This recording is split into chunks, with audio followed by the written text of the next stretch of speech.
You're tuning into Ready, Set, Reset, where our goal is to help listeners reset their outlook by providing a closer look into behavioral and mental health in our youth. We visit with a range of professionals across the field to get their input and insight on what's really going on. Our first series kicks off with the Student Mental Health Chronicles, which features school counselors from across Texas, from public to private. This podcast is for educational and motivational purposes only and is not a substitute for professional training or personal therapy. Hello, and welcome to the Ready, Set, Reset podcast. I'm your host, Sierra O'Neill, licensed professional counselor and founder of Reset IOP. With me is my co-host, Ms. Penny Haight, licensed professional counselor, supervisor, and owner of Counseling by Penny and Associates. You're tuning in to an episode of an inspiring podcast that spotlights school counselors and the incredible work they do day in and day out with students. The content you will hear on this podcast is focused on the struggles in the schools related to the mental health of youth, providing weekly insight, resources, and solutions to address growing and ongoing issues that will support other school counselors, parents, teachers, and the students. Our guest today is school counselor Miss LaPrecious, here with us from Katy ISD. Welcome, LaPrecious. How are you feeling today? Thank you.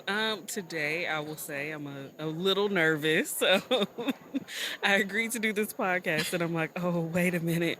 But a little nervous, but in a good way. Okay, well, hey, we can take a little nervousness to be able to talk through things, and maybe we can teach people a little bit more as you're working through your anxiety. Yes, yes. Okay, so before we jump into things, can you tell us a bit about yourself and your experience as a school counselor? So this is actually like my official year 10 for school. So that's okay. kind of, it's went by really fast. But I started out as a high school English teacher. Okay. And then I moved into dance. And so I did that for about 7.5, 8 years before transferring to my current campus where I am a junior high counselor. And so I've been there for about 3 years and I really enjoy it. Okay, awesome. So, quick question, English teacher versus school counselor. Which would you stay school counseling or would you go back? Oh my God, I feel like this is a catch-22.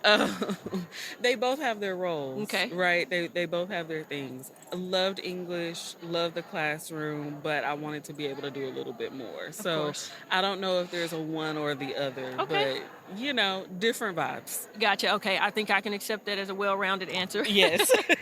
All right, well, we'll go ahead and jump into things today. So let's see, what would you say your biggest struggle is in the schools when it comes to supporting students?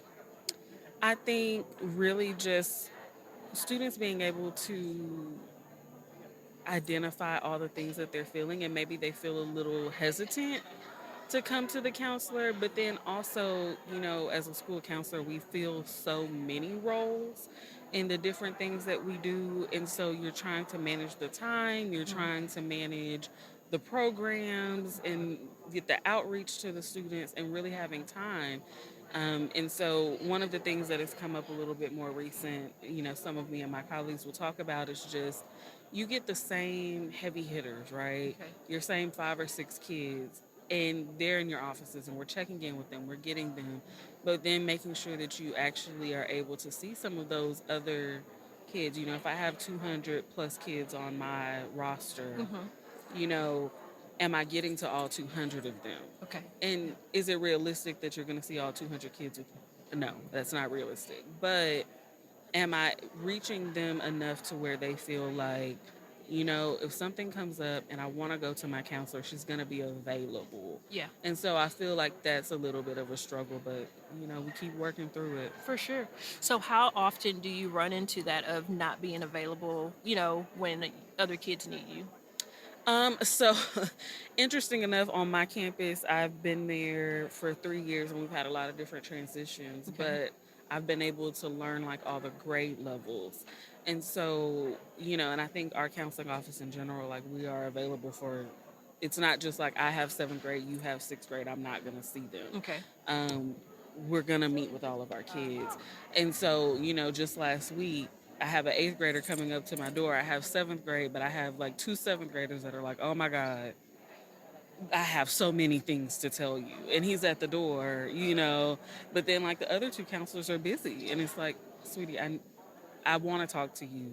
I see you. I hear you. I promise I'm going to be available. But I just need you to give me a little bit of time. Yeah. LaPrecious, I was a former school counselor for Yeah. 9 years. Yeah. And what are the things that you do to build the rapport with the kids, the trust? Because basically, you've got to not only let them know you're there, but that they can trust you. Yes. I try to make my office a place where they feel like I'm not here to judge you. I'm really just here to listen. If you want my advice, by all means I will give it. Sometimes I'll even say like, "Hey, do you want me to just listen to you, or do you want me to be honest with you?" And that's how I approach it. Hey, like, you see me sometimes, like, do you want me to be honest with you, or do you want me to just listen to you? And then they kind of lead that conversation. But then I'm also out and about in the building. um, our school, we have about three duties, which I know most people cringe at. Sometimes I cringe at it. But I'm in the cafeteria for morning duty, so I see kids then, various kids, not just mine. I'm at lunch duty, and sometimes we'll go and support each other in our various duties. And then I also have bus duty. So I'm seeing kids various times throughout the day, and it is a lot, but it's nice when they're like, "Oh, I recognize you," or like, "I know you're here if I need to come see you." You see them a lot throughout their day, Hmm. in the beginning, in the middle, and kind of at the end. Right. And those are great times to do check-ins with students. Those Hmm. those heavy hitters you were talking Yes, about. yes. Those are great times to, hey, I know that blah blah blah happened. How did you do? How did the rest of the day go? Let's Right. set the goal really quickly on the way out the door. I Yeah. mean, those are like great opportunities, even though I know what you're saying about cringing, because that's a lot of duty Yeah, for a yeah. counselor. Yeah. But I think changing the mindset of it's opportunity, Yeah, and you it's know. not so formal, Hmm. because if I bring Hmm. you, especially in middle school, like, they know they're not in trouble, but it's like, but you called me to your office, like, what do you want? What did I do? And I'm like, Yeah. no, sweetie, I just want to talk to you. But if I can catch them in passing, that 5 minute check in at lunch, they're like, oh, okay. And Yeah. then they go on and I go on and that's it. Yeah. Okay. So when you speak about the interactions you have with your students, and as Penny, and you mentioned, you have your heavy hitters or your Hmm. frequent flyers that are kind of constantly, needing you and wanting that support from you. When it comes to getting support from the parents when they are struggling, if those Hmm. heavy hitters are kids that do need that more support, how difficult is that? Or how common is it for you to get that support from parents for with emotional or behavioral issues? Yeah. So this is one of those things that I feel a little passionate about because our campus just moved to Title One this year. I've only ever worked at Title One schools, so that is what I am used to. And I think there's this preconceived notion that parents don't care, right? Like, I'm gonna call them, they don't want to hear from me, they're not gonna answer. And yes, that does happen. By all means that does happen, but I think our demographic is a little bit different, right? So it's not that they don't care, it's because they're busy, they're working, they're legitimately working. Maybe they have two or three kids and they're working their hourly shift and they have to go here and there to make things happen. And what I found is a lot of time parents just want you to call. Can you just call me and tell me what's going on? Can you just tell me what to do? And do we have all the answers? Not all the time, but sometimes they just want, like, can you give me some resources, or can you tell me how to find it? Or maybe I don't want the resources right now, but you opened the door for me to have a conversation. You E- know. Exactly. I worked in a Title One school too, and I think you're exactly right. They're busy working and may Hmm. not have enough time. But I think there's another element that happens, and it's also maybe they didn't have good experiences in school, and they don't Yes. trust school. Yeah. They don't trust that school is going to do what's best for them. Hmm. And I think we were talking about building the rapport with the students, that you have to with the parents, to Hmm. know that that they can trust you. Absolutely. Yeah. Because it is frustrating. I have a child of my own as well. And, I've caught myself sometimes if something comes up and, like, I don't know about it. nobody called me, nobody said anything. And the mindset is like, well, if you would have called me, like I can hop in. And that's not saying my child is doing crazy things, but at any time, like whether it's grades, whether it's anything, like give me a call. Yeah. I may not be doing like huge things that you can see on your end, but like I can mitigate some things that maybe wouldn't have come up. And so you want to give parents the opportunity to be present. Yeah. Now, if they're not, okay, that's another thing to tackle. But I would say like 85% of our parents really genuinely they want to be there. Sometimes they just don't know how, or like you said, the experience isn't one that has allowed them to be. Yeah. And the don't know how piece is more common than not, seen as, like you said, like they don't care, and Right. professionals don't take the time out to explain it to them, help them understand more, and just kind of stop where they are because the parents don't know how to receive it. And so we take that resistance, differently than it Right. should be. But then, like you said, when you do reach out and you start explaining and say, here's the resource, this is where I can lead you to, they take that to be so much. And, you see so many benefits come out of that relationship and that interaction with that parent. And that's all they needed. Absolutely. And I'm glad to hear you say that because I've ran into too many professionals where they say, oh, the parents don't care, Right. and it's like, how hard are we trying? And no, it's not our job to, to coach the parent, but it kind of is if we're working with the student. Right. In our after school program, with us doing group therapy, we require family therapy. So I let the parents know at the beginning, we need your involvement. And if you don't know what that looks like, that's fine. I'm going to help you understand what that looks like. I'm going to help Yeah. you, guide you through ways on how to implement things at home or be able to come to family therapy or, I don't know, suggest whatever that may be to just make sure that engagement piece is there. And then we have that rapport where you can trust me as a professional to guide you and your child to a better relationship, a better outcome overall. So Right. again, LaPrecious, that's amazing in the sense of, like I said, you've had that better outcome with being able to reach out to the parents and just being more understanding at the end of Yeah. the day. So if we talk about you, personally, in the sense of when you were in school, did you know who your school counselor was when you were in school? I did not. And like I was not a kid that was, I guess, on the outside, like I'm not getting in trouble, like I'm doing my work, I'm doing all the things. And I remember when I interviewed for this job, they said, "Why do you want to be a counselor?" Which I feel like, oh my God, how many times are we going to ask people, what is your why? But that was one of the things that I talked about. I remember being in high school, my dad had cancer my senior year. And I did not go to the counselor. I did not, like, I was just like, I'm living my life. Like, Yeah. can I get through senior year? All the things. And it wasn't because they didn't exist, right?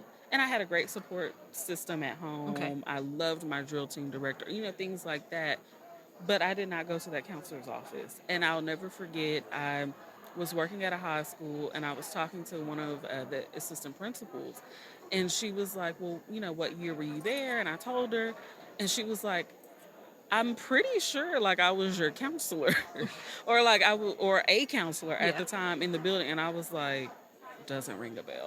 So, like, and I could not tell you a single counselor from elementary on. I do not remember being there. And I just don't want to be that counselor. Like, I hope that they remember, even if they don't remember my name, if they're just like that short lady that was in the office all the time, I will take it.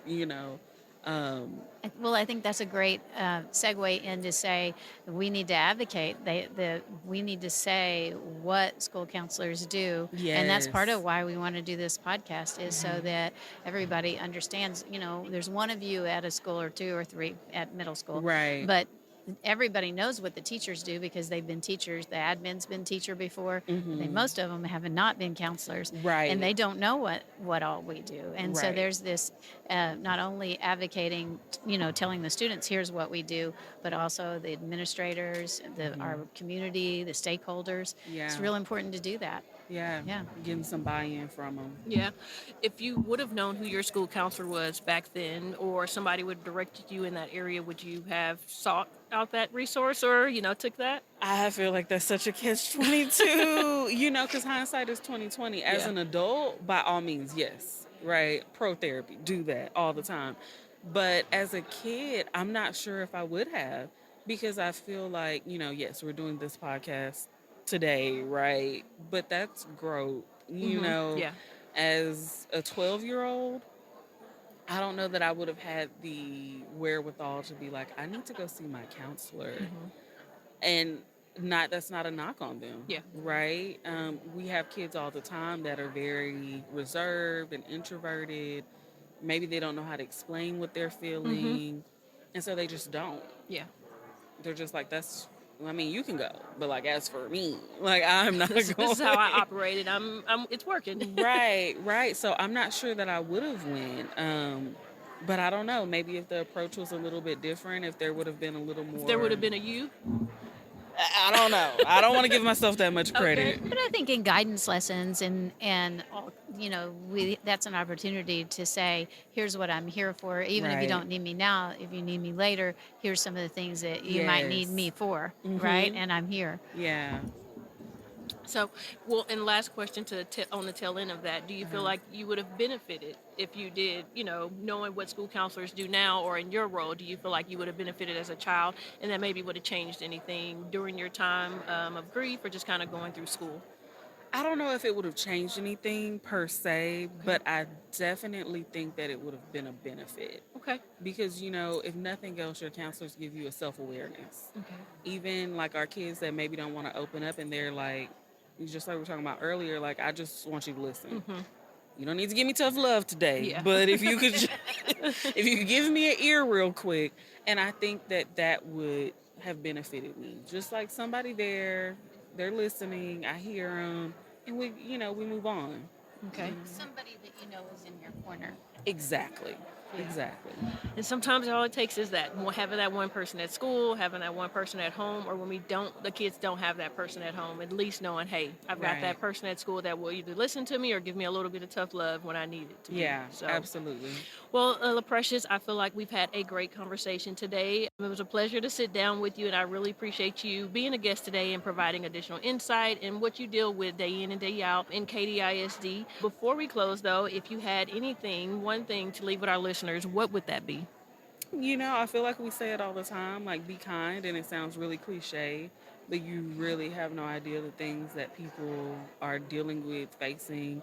And, one of the things I tell my daughter is like, nobody owes you their struggles. Okay. Everybody's doing like a little highlight reel every day. We show up the best that we can and we make it through. Yeah. But you never know what people are going through. So if you can't do anything else, be kind. Be kind. Hey, I like that. Thank you for leaving us with that. Yeah. All right. Well, that is all for us today. Thanks for tuning in and taking time out of your day to listen in on mental health. And remember, sometimes all it takes is resetting your outlook. Be sure to like and subscribe to our YouTube channel, Ready, Set, Reset 1.